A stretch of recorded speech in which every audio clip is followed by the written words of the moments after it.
Thanks for having me, Colin, and I appreciate everybody come today. This might get a little kind of funky just because I think our internet connection out here at my office is a little bit slow. So you guys are pretty much froze up all the time. So it's going to be hard to interact with you too much. So definitely put your questions in the chat so we can kind of help follow along with what's going on. Hopefully I'm not freezing up on your guys' end. I don't know. But yeah, so I'm James Morrell. I am the Wetlands and Migratory Bird Coordinator. I'm going to just pause here for a minute. Colin, are you guys having trouble with me? No, you're good. Is everything is it freezing up on your end? You're good to We're go. good. Okay. Coming in waves. That's all right. So I'm James Morrell. I'm the Wetlands and Migratory Bird Coordinator for Oklahoma Department of Wildlife. I've been here about a year. Before I came here, I am an Oklahoma native, but before I came here, I was down in Texas working on some waterfowl projects, particularly working on how ducks are using stock ponds. Many of you that are on tonight probably have jumped a few stock ponds in your day or are looking to potentially do some stock pond jumping. It's a great way to get started. Max and I were talking about that earlier today about it. Yeah, and let me just quick introduce Max here. Max Pritchard is one of our partners. He's with Delta Waterfowl. He helps us do a lot of our work, comes out in bands with us, helps us with dove surveys, lots of different things. But Max Pritchard, and he's the local chapter of Delta Waterfowl. Hi, nice to meet you. So I guess what we'll do to kind of get things started. So this is kind of all about, how do you get started in duck hunting and some waterfowling tips, how we can get out there and connect with some ducks. So I think what I'm going to do is just start out with some basic needs. So obviously you're in Oklahoma, you're going to have some permitting, right? So there's really 4 permits that you need. There's going to be 2 state permits and 2 federal permits. Okay. So with the state side of things, you're going to need a state hunting license. Okay. That's just your general hunting license. It can come in the form of an annual license. It can come in the form of a combination of hunting and fishing or a lifetime hunting fishing. There's lots of different types of state licenses. So be sure you know what type of state hunting license you need. The second license is going to be what we call the state duck stamp. Now, when you buy that, you don't actually receive the stamp. We used to do that. When you buy it, it's automatically just written on your license that's a duck stamp. If you want the actual physical duck stamp, we do have that, and you can get that from the Go Outdoors website or the Oklahoma Department of Wildlife Conservation's website. So those are your 2 state licenses, right? So you need your state hunting license and your state duck stamp. And then for federal side of things, you need your federal duck stamp. Okay. You'll get that in any Walmart, any of your other licensed dealers. And then you'll need your free HIP permit. That's your Harvest Information Program permit. And that's free. So those are the 4 things that you need to do. What I recommend everybody that's on this, if you haven't already done it this year, go find a copy of your hunting regulations. Any of your local licensed dealers, your sporting goods stores, they're going to have these hard copies. You can also access everything that's in this book. You can access this on the Go Outdoors webpage, application, or the Oklahoma Department of Wildlife's website. You can get them at Walmart and academies and places like that. Just your local Walmart, you should be able to get that book. Right.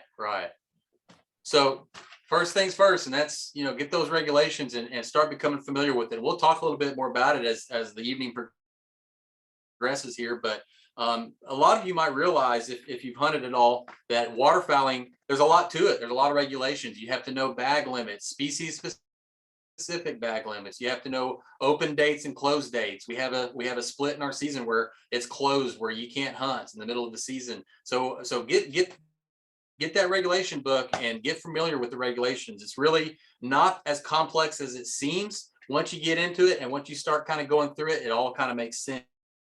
But there is a little bit to the regulatory process and getting your permits and knowing where you can hunt and when you can hunt, how many of those certain species you can shoot and which species you can't. So that's real important to do. Absolutely. And we also have an early season here in Oklahoma, teal season. That's right. And it's a different species of duck versus the big ducks. We call them small ducks, and it's just a 2-week season, and it always happens in October, and it only goes for 2 weeks, and then we shut down, then big ducks start. So you need to know your ducks. You can't go out and shoot big ducks during teal season. You're only allowed to shoot teal. It's really, really easy to shoot another kind of duck during teal season if you're not paying attention. So you got to know your ducks. Right, right. Just reading some chat. Okay. Yeah, so Max brought up a really good a point there that you really need to kind of know your ducks. We won't get too far into that today because we don't have a presentation to be able to share with you guys, but there's a lot of different resources. Oh, I thought I had one on me right there. There's a lot of different resources for duck ID. Delta Waterfowl, Max's organization, has an amazing duck ID book.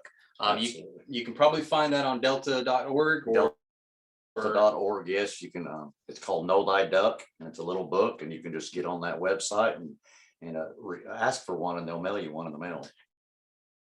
Yeah, and they're amazing photos. They have really good, clear pictures of what you're looking for in terms of, you know, what a mallard looks like, what a mallard hen, what a mallard drake looks like. A lot of times these hens look very similar from one species to the next, and it's a really good book to get you started on duck ID and knowing what each different species looks like, both the drakes and the hens. There's a lot of different resources. The Central Flyway has a book. You can find that if you Google that online. There's a lot of different waterfowl ID books that are available in a digital form online. So definitely be getting on that. Start practicing your ID. Here very shortly, I think next week, we're going to have some ID quizzes that are going to be popping up on social media. Be looking for those on the ODWC social media sites, Instagram, Facebook, that sort of thing. We'll have some duck ID quizzes and some things that'll help you better get familiar and more comfortable with identifying ducks.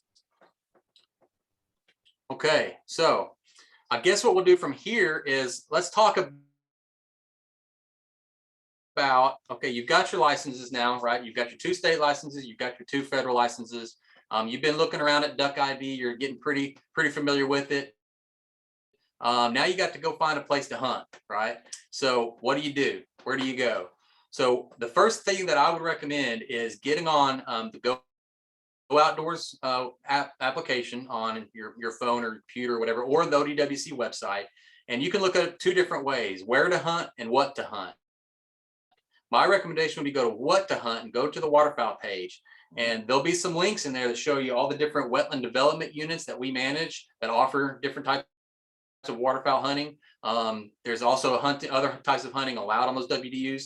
So go through that, and you'll find lots of different resources in terms of what the conditions are like on different WDUs, how much forage there is. Bi-monthly, we update forage reports and waterfowl reports, so you get an idea of what the migration is looking like, where some of the densities of ducks are. And even if you're not planning on hunting some of our state public land or any of our federal land that we help manage, just knowing where those ducks are by looking at those reports, so will give you a really good idea of what area to focus on.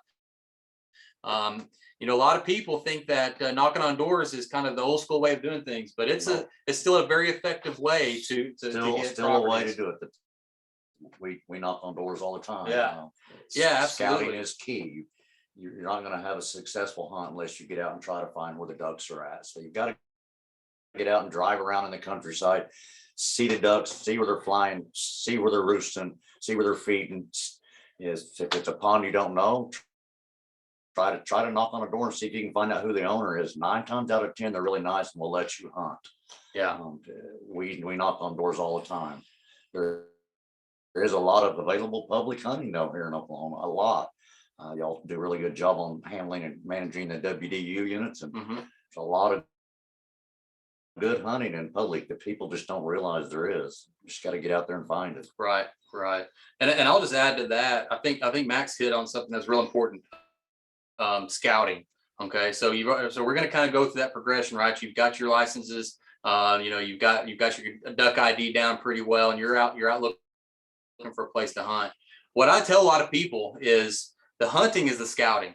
Okay, so that's what you're really doing when you're out scouting, is you're trying to pattern those ducks. You're seeing a bunch of ducks go down on a piece of water. You're watching those ducks. Are they feeding there? Are they loafing there? Are they roosting there at night? Is that where they're staying all night long? You go back out in the morning, You see where they go. Do they go to a field somewhere? You're trying to kind of pattern them just like you would maybe deer hunting, right?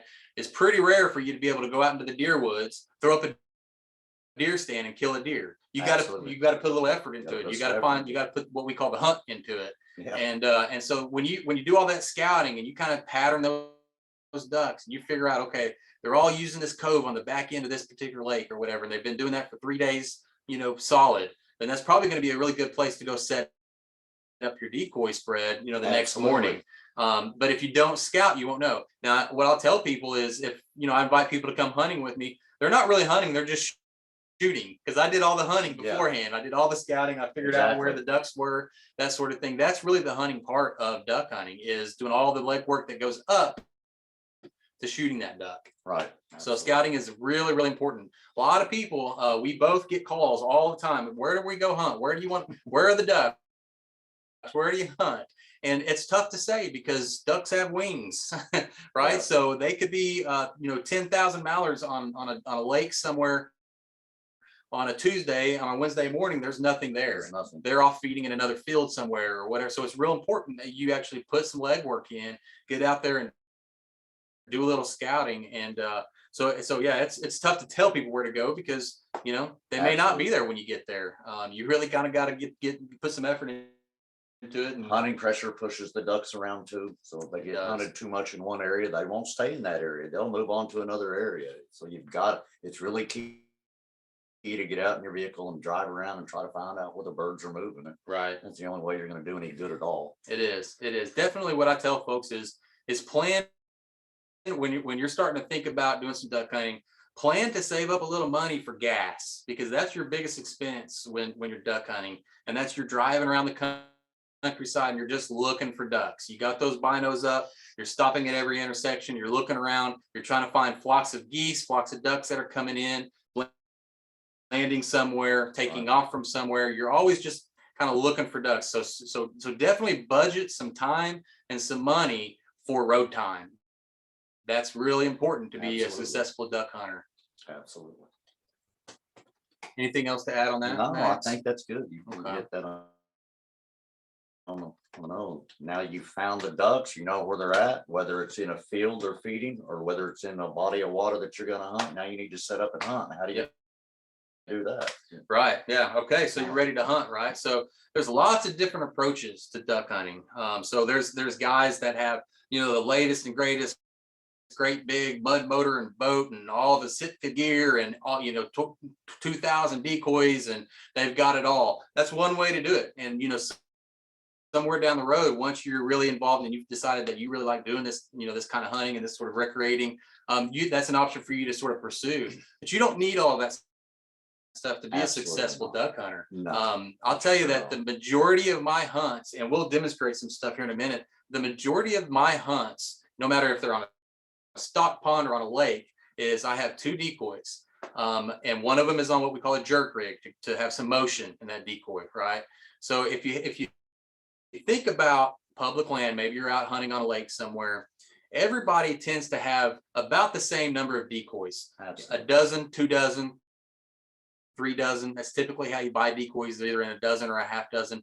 And so if you think about a bird that's flying over that lake and they're looking around and they see a dozen decoys there and a dozen decoys here and a dozen decoys there, they get wise. They start to understand that, hey, those aren't real things. If you switch it up a little bit and you put 2 decoys out, one of them with a little bit of motion on there, you can really suck a lot of ducks in that people that have bigger spreads than you are not getting. You absolutely can. You really can. I've shot a lot of ducks with just running 2 or 3 decoys instead of running a big spread. Right. I do have all that big spread and I can do that, but a lot of times it's not necessary. Right.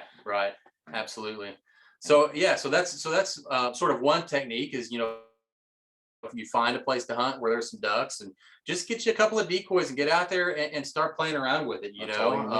It takes time to learn what ducks respond to and what they don't respond to. Right. Sometimes a big decoy spread is what you need. Sometimes no decoy spread is good, and you're pass shooting. So that's another technique, right? This is a really good technique when you're first starting into waterfowling, is pass shooting, right? Absolutely. So if you find a good spot where ducks are moving in, maybe they're coming in the evening to roost, or maybe they're coming into a pond or a field to feed. If you can kind of pin down that line of flight and get to where they're almost on the ground, and if you could hide on a fence row or something like that, cattails, any kind of hiding cover, you can have a lot of success. It's just what we call pass shooting. You're just intercepting those ducks and geese, and it can be really, really productive. And that's a really good way to really start your duck hunting out, because you spend more time learning about the ducks and not so much time spent with all of your gear. You can really get an idea what ducks are doing by that. Another very easy technique, we mentioned it a while ago, that we love to do, especially me, I do a lot of this, and that's jumping ponds. That's how I got started duck hunting. A lot of fun. It's a lot of fun. It's a lot of excitement, really quick. It's really fast action. But what I really like about it, especially for beginning hunters, is that if you crawl on the back side of a dam and you go undetected, you can sit there and watch those ducks for a little bit. And you can definitely get a good ID on those ducks. So when you jump up and those ducks take off the water, you know exactly which duck you're going to be shooting at.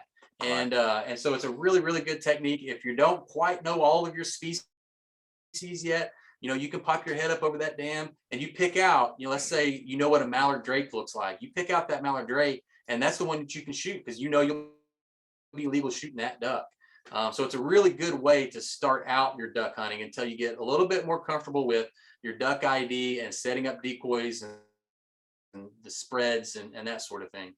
Yeah, you don't have to go right out and rush out and buy a bunch of gear and stuff like that. You can start out easy with 6 decoys. Like you said, they come in 6 packs. You can buy 6 little decoys. The main thing is you don't want your decoys sitting on smooth water. Right. No wind is a duck hunter's nightmare. Yes. You must have some wind to get your decoys moving on the water. If they're sitting idle and still like they're sitting on glass, it does you no good, because when ducks are sitting on the water, they're always swimming around. So you need some movement in your spread. And the easy way to do movement is with the jerk rig. That's the cheapest way to do movement. Yeah. The jerk rig's a line that has a little bungee cord on the end of it with the weight, and you throw that out in the pond past your decoy spread, and it's got little hooks on it, different places where you can hook your decoys and run that line all the way up to where you're sitting on the edge of the pond, and you can just tug on that line, and it makes those decoys move in your spread, and it puts ripple on the water, and it puts an appearance of ducks swimming and moving around to the ducks that are flying over. It's a really good way to pull ducks into your spread. It really is, and Max hit the nail on the head there. Movement is key. You always be thinking about putting yourself in the duck's place.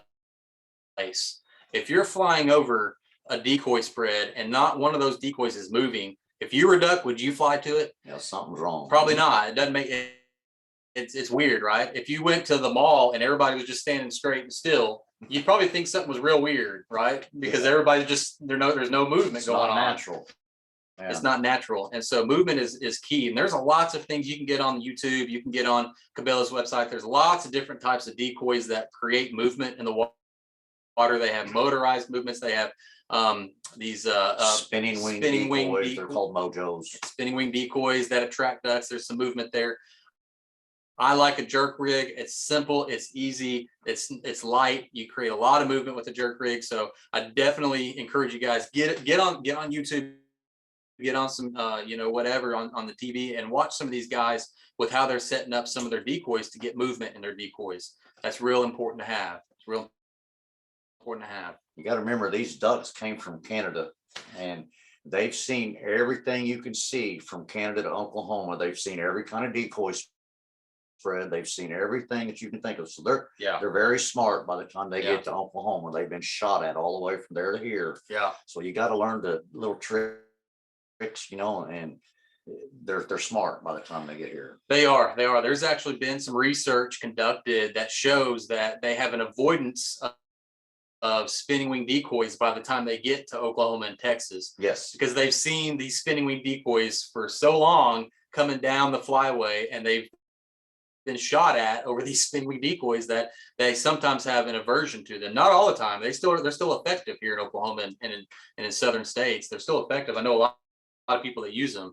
Yeah, we use them all the time, but early in the season, mojos are good. But like you say, as the season goes on, the ducks get smarter and smarter.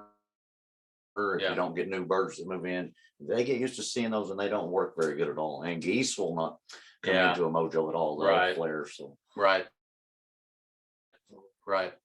So, okay, so we talked about a few different types of techniques, right? So pond jumping, that's a really, really productive way to put meat in the freezer in the form of a duck.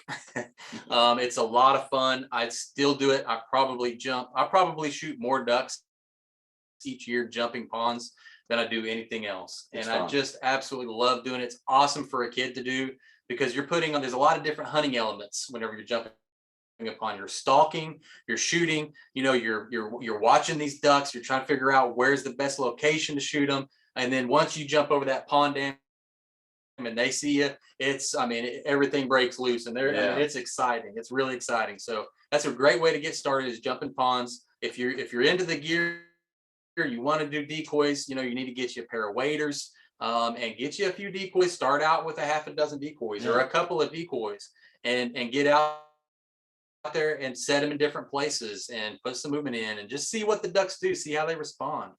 And we'll talk about setting up decoys here in a little bit. But let me make a couple of other tips, comments on some tips here as well. The most important thing, if you're going to go do a decoy hunt and you're going to set up, the most important thing is not your decoys, it's not your waders, it's not your location, it's getting hid. It's the movement of the human, of the hunter, that spoils more hunts than anything. So being hid really well is good. You don't need camo. You don't need the latest camo. If you go back and look at all the old hunters back in the 30s and 40s and 50s, these guys were just wearing earth tones, browns and greens, light color, dark colored combinations. You don't need camo. You don't need any of those things, but you do need a good place to hide. So behind a bunch of good bushes, some dead limbs, that sort of thing, just enough to conceal any of your movement. That's the biggest thing. They can pick out movement very well. And if you're hiding in a sea of brown, because it's wintertime, so everything's dead, so the leaves are all brown usually, right? They can pick out your white hands. If you can see a duck, they can see you, so they can see your white face very, very easy. They can see your hands very easy. So you don't have to have thick gloves on, but put some camouflage gloves on. Get you a turkey face mask, from turkey hunting. Just anything to cover your white face, because they'll see that flash and that sea of brown, and that nothing more is full of hunt than the duck seeing you. So you got to get your hide on very well. If you're hidden very well, that ups your chances of bringing birds into your decoy spread. Sure. When they're circling above your spread, they're looking for predators. They've already seen your decoys. They know they're there. They're circling for a reason, because they're searching that shoreline to see what's there, seeing if there's any predators there or anything like that. Right. Back to what we were talking about, the wind. Wind is a good thing, and sun is a good thing. On a good windy day with the sun shining, the sun casts shadows down around that pond edge, so you can kind of hide in the shadows. You always kind of want to set up with the sun to your back if you can. You want to set up with the wind to your back if you can. Sometimes you can't do that, so you want to set up on the side where you're side shooting them.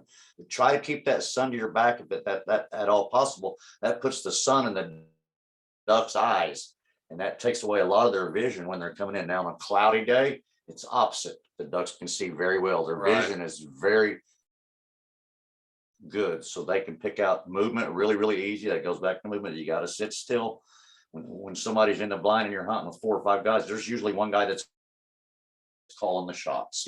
So you listen to that guy. So you keep your head down the whole time. When the guy says there's ducks, you don't look up to see where the ducks are. He's going to let you know when to shoot. So ducks are very smart. They see movement very well. Just your hide is number one. It is. Yeah. Okay. So let's move on to a little bit more complex stuff.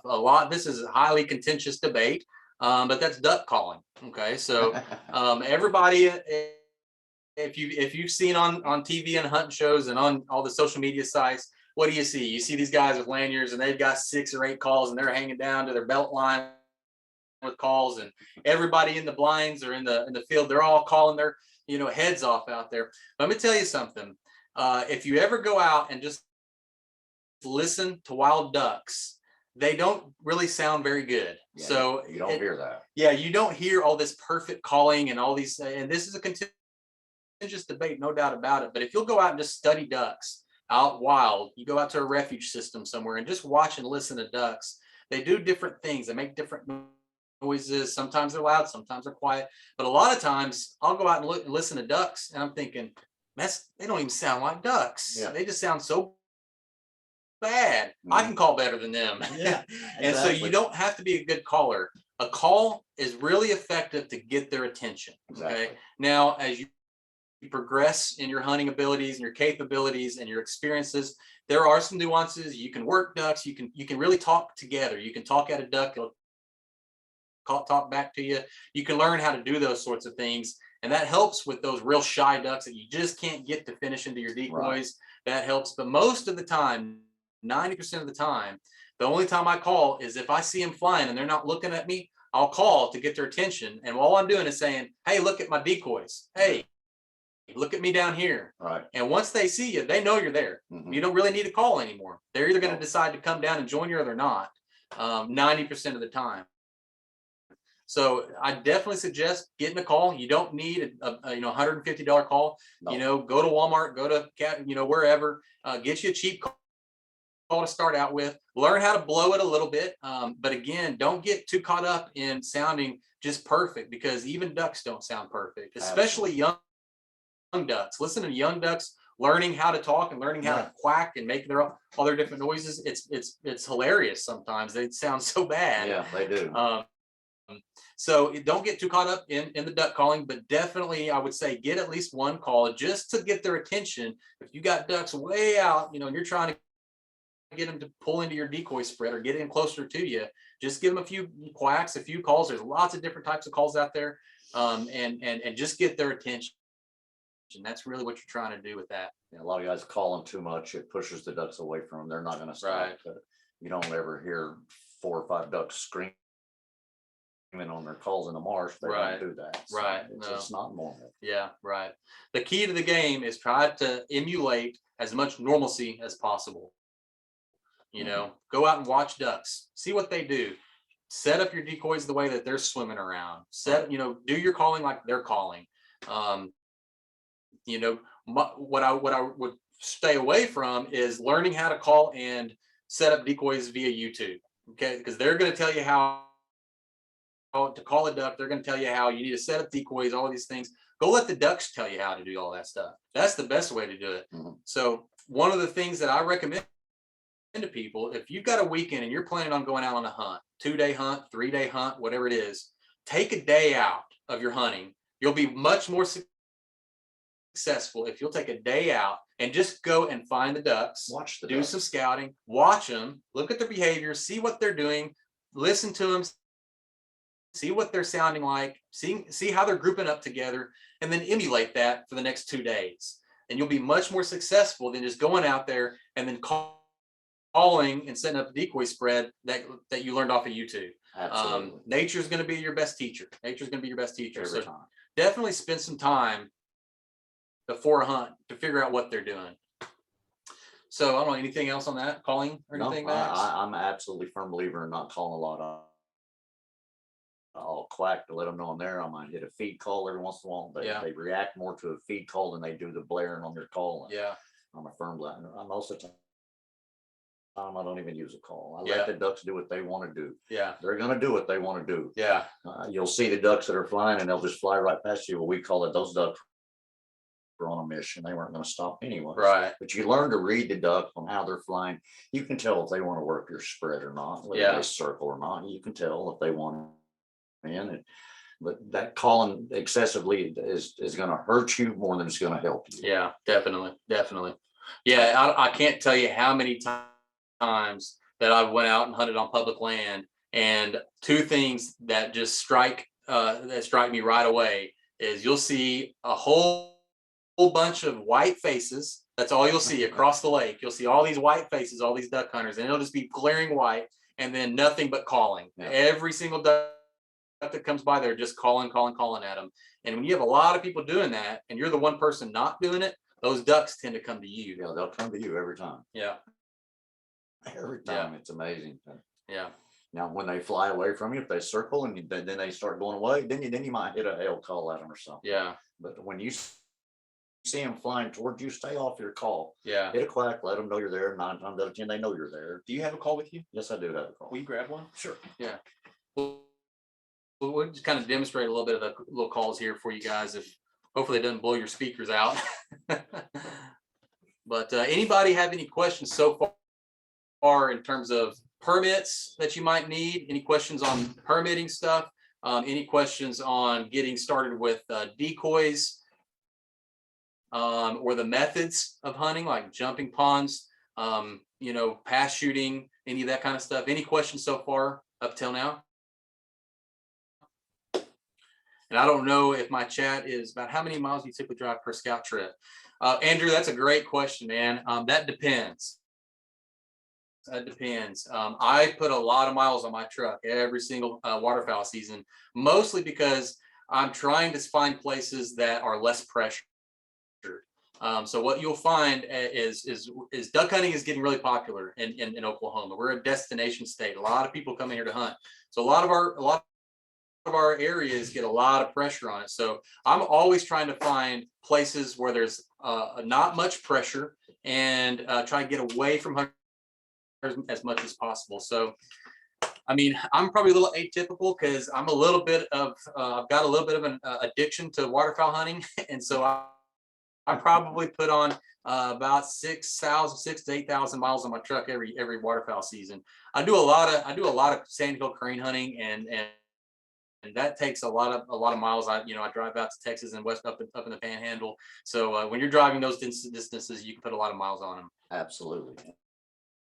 And get away from the city when you want to hunt. Sure, you can hunt ducks around here in the city, but if you'll get out and drive a good hour and a half away and get out in the countryside, you'll be much more successful. You'll see a lot more. The variety of birds that you'll run into. We do a lot of hunting up north on the Kansas state line, and that's 2.5 hours away. And we're up there 2 days a weekend, all weekend long. So but you get a lot more birds up that way. A lot of variety of different geese and birds, ducks up that way. For sure. But great question, Andrew. I think that a lot of what's so nice about waterfowl hunting is that there's so many different approaches to it. So if you decide that you want to go pond jump, you're not going to put nearly as many miles on your truck by doing that, right? You can just drive around your local countryside there, kind of try to find some of those ponds that have a lot of ducks on them, get permission. So you're not going to put nearly as many miles. Now, if you're a hardcore goose hunter, you're going to put a lot of miles on. You're going to be chasing geese all over the countryside, trying to figure out where they're roosting, where they're feeding, that sort of thing.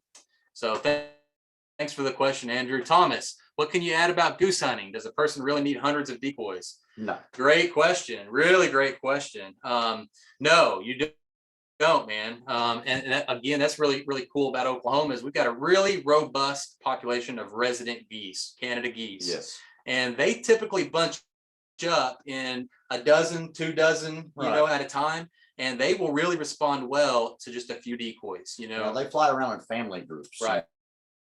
From 4 birds to 8 to 10 birds, in a family group. And a typical goose spread is you'll set them up in little family groups here and there in the field instead of one big conglomerate of geese. And the greater geese or the honkers that we get around here, they're very easy to decoy. You don't have to have a large spread to hunt those. You can hunt them with a dozen, 2 dozen decoys. You can even use shells. Goose shells work very good. Right. It doesn't hurt to throw a full body duck decoy in there, So no, the answer is no, you don't have to for what he's calling honkers. These are resident geese or big geese. Now, I will say, if you want to go hunt light geese, so snow geese and Ross's geese, and then it's a subspecies of Canada goose is called the cackler goose. We see these out in the western part of the state. They travel in these large groups of 10,000 birds plus, right? These are really, really smart birds. They came all the way from north of the Arctic Circle. So these guys have seen it all the way down here. And now, I will say you do need a lot of decoys to consistently be able to pull those kinds of birds in out of those 10,000 bird groups. You're trying to get 100 of them to come out at you here and there. And so you do need a lot of decoys to be successful with those sort of You things. sure do. Now, my recommendation, if you're interested in that kind of thing, is start getting your buddies interested in it. And that's how I've always done it. I've got a goose trailer myself. I've got a couple of 300 decoys. Max has the Same same way. thing. We'll get together and we'll put them all out together. So we'll have that kind of spread, because it's dang near, you got to be dang near a millionaire to get enough decoys for something like that. So it's really good to have a bunch of friends that you Absolutely. can count on. You say, hey, all right, this year you need to get, another dozen decoys. I'll get another dozen decoys, and just over the years start adding to it, and all your friends having decoys, and you all go hunt together. Yeah, combine your gear together. That's how you put a big spread Yep, together. right. Because you can run 12 dozen out of your trailer. I'll run 10 or 11 dozen out of my trailer. That adds up. Yep. And that puts the big spread together. Yep. Yeah. But A great those question. lessers, yeah, that's a good question. All right. So Brandon says, field versus water. What's your opinion? Small ponds or big water? Yeah. Any? Well, it depends on what you want to hunt. I like to hunt field. If you've got the place to hunt in a field and dry hunt for ducks and geese, more power to you. It's a lot of fun, but you have to have the place to do it. It's easier to hunt in a field. You don't have to have your waders. You're not dealing with the water. You're dry the whole time. But you, like you said, you got to have the place to do it. You got to do your scouting. You got to see where the geese are feeding in that field, and you got to get permission to hunt on that field. Right. Hunt a fence line a lot, or you can hunt a panel blind. We hunt panel blinds. I keep those in my trailer, and they're grassed in where you can set those up in the middle of the field where you actually look like a hay bale or something in the middle of the field. So you can hunt. I like field hunting a lot because I don't have to deal with water, cold water, icy water, anything like that. And a lot of guys don't realize you can duck hunt in fields. Sure. The ducks have to eat too. So Right. You can set up in a field just like you can on a pond and hunt ducks, but you got to find out where they're feeding. Yeah. You can't just go do that in any field. Yeah. Right. So the only thing that I'll add to that, Brandon, is for your question, what's your opinion on that? My opinion on it is wherever the ducks are, wherever the geese are, that's where I'm going. If it's a field, if it's a small pond, if it's big water, whatever, you can hunt any of those things with a couple of decoys, or a bigger spread or whatever. So I go where the ducks are. That's my answer to it. Absolutely. Much easier to hunt a smaller pond than it is big water. It is. Smaller pond, they're either going to land in one area. When you're hunting big water, you've got to make those ducks want to come to where you're at on that water. Yeah. So that goes by how you set your spread. Right. That goes in your calling. If you're calling too much, they're not going to come to you. So big water is a lot harder to hunt than small water. So starting out on a beginner, I would stay in a pond is a much easier way to hunt ducks than big water. Yeah. Okay, we'll do one more question here, and then we'll kind of do a couple of call demonstrations so you can get an idea of what maybe you want to start out with. But let's see. So Andrew asked, to add to Tom's question, what type of decoy spreads do you recommend for sandhill crane? Yeah, great question. Great question. I love sandhill crane hunting. I spend a lot of time doing that. They're a lot of fun. They're good eating. Real simple answer, man. And all you need is 2-3 decoys. That's all you need. Now, you'll see videos, you'll see hunters out there, and they'll have 90, 100, 200 crane decoys like you would a big goose spread, but it's not necessary. Now, you can definitely you can convince more of those birds to come to you if you've got 90 sandhill crane decoys out there, but you don't need it. There's a lot of sandhills. You'll see if you hunt sandhills, you can go watch sandhill cranes much. There's a lot of singles, a lot of doubles, and a lot of just 3-bird groups, and those are perfect targets for a simple setup. Will land in your goose spread. Oh yeah, they'll land in a goose spread too. Absolutely. But yeah, 2 or 3 sandhill crane decoys. I'll tell you what one of my recommendations is. Make friends with an outfitter that's shooting a bunch of sandhill cranes, and then get you 2 or 3 carcasses. And there's lots of different things that you can do, lots of different ways. So you don't have to do a full taxidermy mount on them, but if you can mount that skin around some sort of form and make that your decoy, they call those stuffer spreads, and those are extremely effective. 3 stuffers, man, lights out. You'll pull some birds in. You'll pull birds in for sure. And you don't have to have a full body crane decoy. They're very expensive decoys. They're probably the most expensive decoys out on the market. But they have a new decoy out nowadays called a silhouette, which is a cardboard decoy. And the way they make these silhouette nowadays, they're printed beautifully. From the side, it looks just like a bird. Yeah. And you set those silhouettes up in your field, and you don't set them all the same direction. You set them going different directions, and it gives appearance of movement in the field to the birds flying over. Right. And silhouettes, you can buy a dozen silhouette crane decoys for $120 versus $420 For three. for three Yeah. decoys. So Right. you got to keep that in mind. And you can get silhouettes in duck decoys. You can get silhouettes in goose decoys. You don't necessarily have to have the full body expensive decoys. You Yeah. can start off with the silhouettes. Yeah. Right. Right. Okay. Well, I will do one more question here real quick. Joseph, because you asked a really good question. What's the most important tip that we have for a young hunter who's never hunted waterfowl? Really good question. And I'm going to give you sort of a kind of an unexpected answer here. Learn how to cook your duck so that you love to eat them. That was one of the biggest mistakes that I made when I was a youngster. My grandpa believed in overcooking well done every piece of game meat. And so I never liked eating duck. And so I had a hard time really motivating myself to go out and go duck hunting because I didn't like to eat them. So learn how to cook them, because if you learn how to cook them and you like to eat them, then you'll become a lot more motivated to go chase them. There is many ways to cook duck. And I know everybody talks about the duck rolls on the grill, and don't get me wrong, those are fantastic. Oh yeah. But I mean, we make duck tacos, we make duck fried rice, we make duck stew, we make pulled pork goose barbecue sandwiches, and we probably eat. We had a fantastic teal season. We've been eating teal tacos for the last 3 weeks, and we eat them once a week, twice a week, and that's the best eating you'll ever do. Learn how to cook your duck, learn how to eat it, and you'll thoroughly enjoy it. Yeah. That'll make you want to go out and hunt more. It will. But outside of that, Joseph, man, what I recommend, go borrow your grandpa's shotgun or a neighbor's or a family member's shotgun. Get your permission on a pond somewhere. Start jumping that pond when there's ducks on it. Find you a couple of decoys somewhere off of Facebook Marketplace or something. Throw a few decoys out there. See how those ducks respond to it. Find you a good place to hide in there. But it doesn't take much. A shotgun. A decoy or two.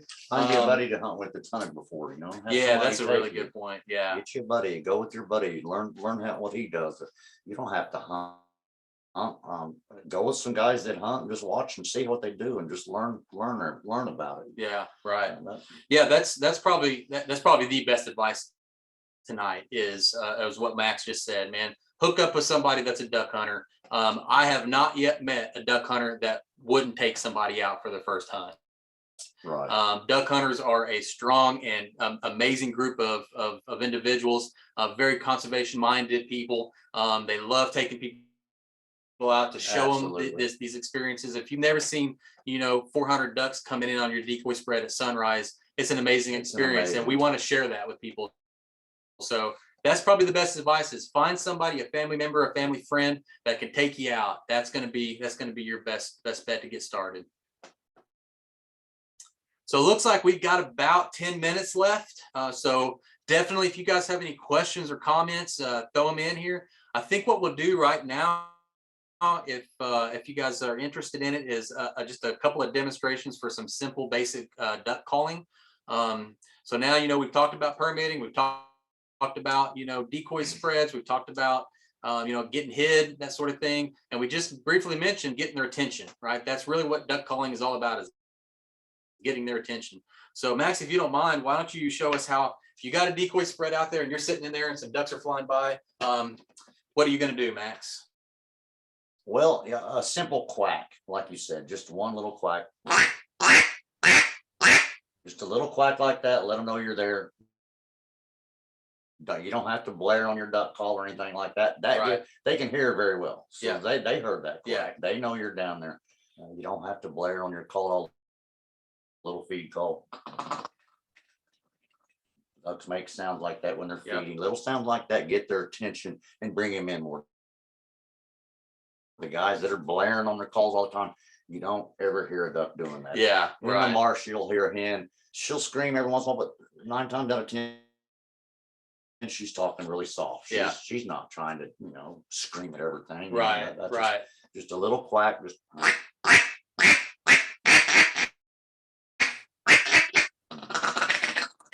little quacks like that, ducks will respond a lot better, and you'll get more enjoyment out of it. Yeah. Yeah. Yeah. So just like he's just simple quacks, man, just to get their attention. That's all you're trying to do. Get their attention. Hey, look at my decoys. Hey, look how good we look down here. Look how safe we are down here. Look at all this food down here. That's what you're trying to convey to those ducks in the air. Hey, look how good we have it down here. You need to come down here. And so that's all you're trying to do is get their attention, to show them, hey, yeah, we're down here. Max has a whistle here. This is one of the easiest calls you can pick up and blow. This does lots of different types of calls. I've got 2 or 3 of these with me all the time, and I always give the kids these calls right here because they can blow. It's like a regular whistle. You can sound like a teal, you can sound like a pintail, you can sound like a widgeon. There's lots of different things, but just do a simple like teal.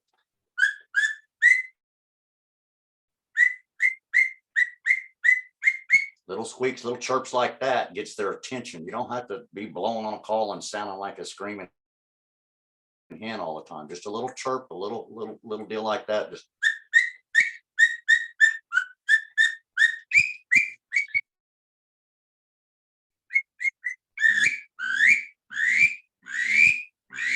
that's what a mallard drake sounds like. Yeah. So this is I think they call them 7-in-1 calls. You can do a 6-in-1. There's 6 or 7 different sounds that you can make, that ducks make. You can you get these anywhere, any sporting goods store that sells calls. A $3 call. Yeah, they're cheap, and that's all you really need. I mean, you don't even need the regular duck call that he was blowing earlier. That's all you really need. Yeah, that's all you need right there. And you can get these at Academy. You can get them anywhere. Really. Yeah, simple. Yeah. So those are just quick and dirty basic calls that you can get started with. I think we've got about 5 minutes left, if I'm reading that right, Colin. Is that correct? About 5 minutes.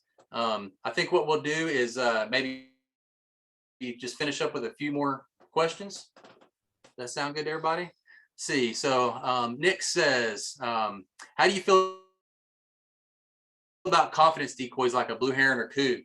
Good question. Absolutely great question. It's a really good question.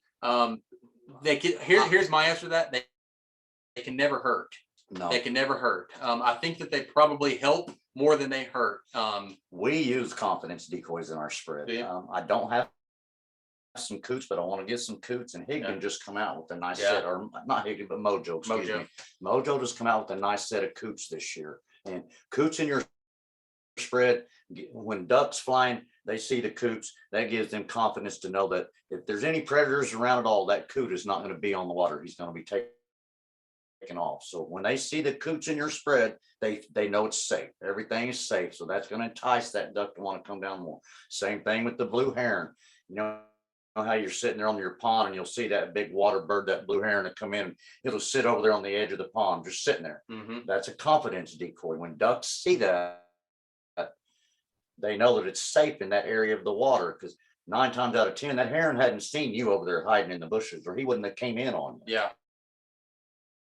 So when ducks see those certain kind of, like the coots or blue herons, that's a confidence decoy. Right. Absolutely. They're very good to use. I use one myself. I use a blue heron all the time, especially on the river. Oh yeah. We do a lot of river hunting, and we put those on the side of the river, maybe 20 yards down from my spread, and it works every time. Yeah. Great question, Nick, for sure. So I've seen a few comments about safety. Man, definitely needs to be on the forefront of your mind when you're out there duck hunting. Obviously, duck season's during the heart of winter. Most of you guys saw what conditions we had last year here in Oklahoma. We had a really pretty harsh winter, and you definitely need to be safe. Somebody was just talking about filling their waders. I fill my waders probably a dozen times every year, and it never gets easier. It sucks. It's not comfortable. You need to be in some level of shape to be able to get yourself out of a situation if you do swamp your waders like that. Yeah, definitely safety is always. It's not smart to go hunting by yourself, period. You need to be with a partner. You could trip and fall, break your leg. You need somebody there with you at all times. Just two safe. Safety is with 2 guys. Absolutely. Duck hunting. The best duck hunting, you've probably heard this in the past. If you haven't, you're hearing it now. But some of the best duck hunting is when the conditions are the worst, right? And so us duck hunters, a lot of times, will be out there in 3-foot waves in a big old boat, you know, trying to get to our duck spot. And it's dangerous. It's dangerous. You've Absolutely. got to always have safety on the forefront of your mind, for sure. Especially if you're in a boat running across the water. Yeah. I don't recommend putting your waders on when you're in a boat. Put your No. waders on when you get to shore. 'Cause Yeah. if something crazy does happen and the boat does go under or over, you got your waders on. You got about a second to Yeah. get those waders off. And Right. in a lot of situations like that, you're not going to get the waders off. So Right. safety in numbers is better to take a partner with you. It's like he says, we hunt in the worst conditions, and that water's freezing cold. It doesn't take you 15 seconds and you're going to start freezing up to where your hands won't work in that water. If you're underwater, you won't be able to grab the edge. So you need somebody there to help you when something happens. Definitely. All right, we just got a couple minutes left, so if anybody has any quick questions, we'll certainly do that. Or if there's something we didn't cover that maybe you guys would like to hear us talk about. I want to jump in real quick and just go over, we talked about safety. That's one of the programs that I'm in charge of, is hunter education that I supervise, is brush up, but particularly if you're a new hunter, take that course. Even if you've been hunting for years, you can take it online for free on wildlifedepartment.com and then go to our NRA course. It doesn't hurt to always brush up prior to hunting season on a lot of safety tips and just being safe in the outdoors. Know the rules and regulations, as James talked about. Plug gun, that's one thing that's different. A lot of folks hunt quail and pheasants and take the plug out of their gun, and make sure your gun's plugged. That's what you might get a ticket for. Knowing what's a baited field and what's not a baited field. That's always something game wardens are watching out for. Federal wardens are watching out for, is understanding those baiting regulations, hunting over regular ag practices, ag fields. That's fine, but you can't be scattering like people deer hunt with a bunch of corn on the ground, scattering it out on the ground. You can't do that. It's not legal for migratory game birds. So make sure that you brush up waterfowl on those types of rules and regulations. That tip that Max gave about, find a buddy. Some of the best places to find the buddy, Max, are at your banquets. Go to Delta banquets, go to DU banquets. You're going to run into hunters there that are avid waterfowlers. Get involved with those conservation groups. It's a great method of finding new folks to go hunting with that share the same passion that you do. And as James said, most waterfowl hunters that I know, they want to introduce beginners to the sport. It's enjoyable. The thing about waterfowl hunting that we have seen, it's not just the duck commander that is grown waterfowl hunting. It's the social aspect that you're able to communicate with each other, have fun, joke around. You're not quiet the whole time like you might be in a deer stand. You're out there with your buddies. So time spent on the water is much more enjoyable, like Max said, with somebody else. So try not to go on your own. But if possible, find a buddy, take them out there, introduce kids, family members. Once you find a passion like waterfowl hunting, share it with the next guy or the next lady. Take your wives, take your daughters. It's not just a men only sport. It's very enjoyable. Can be lots of shooting, can be lots of time just sitting around talking. Yeah, absolutely. It's the camaraderie is what it's about. Yeah, it's a lot of fun. And so I'll just plug one more. I'll just plug one more thing in here. So we've got our youth waterfowl hunts. We do a draw every year, and we have some really, really privileged places that we get to introduce youth to hunting. Amazing hunts, amazing experiences. Absolutely. You can get online or on the Go Outdoors website right now. The applications are open for another couple of days for your youth to do. You have to be, I think, 15, 10, between 10 and 15 years old, or 11, 15. You'll have to look at the application. I can't remember, 11 and 15 years old, I believe what it is. Yes. And apply, and we do a random draw out of a selection of the folks that apply for that. And we take them to these really amazing places. It's a great way to get started duck hunting. Come out here with one of our professionals. I think Max is going to try to come out on a couple of those hunts with us this year. It's really great. So if you guys have anybody on here, our youth in that age range where you have kids, get on the website and apply. Really fun. I want to jump in here too. You can also follow us on our Facebook page, Oklahoma Delta Waterfowl. And if you're new to the sport, hit me up on the Facebook page. I don't mind taking people hunting. In fact, I love taking youth hunting. We do every year. I love to get people involved in the sport, especially new people. So look me up on the Facebook page. I'm glad to do anything I can help out in any way. So thank you guys for your questions. If there's anything we can do at all, me and James are always here. So Yep, feel free to check us out on our wildlifedepartment.com website as well. You can buy all your licensing information. There's lots of good hunting information there. So if you're not familiar with our website, wildlifedepartment.com, go there. It's great information. Appreciate James tonight, and Max. He's an unpaid guy. He's here. It's a volunteer deal. James and I are on the clock right now, but Max is clocked in all the time as a volunteer. So James bought my supper. there you go. So appreciate you guys taking time to share. I'm sure, like they said, just give them a call and they'll be happy to share more with you. So we're going to close it out. Appreciate everybody logging in this evening.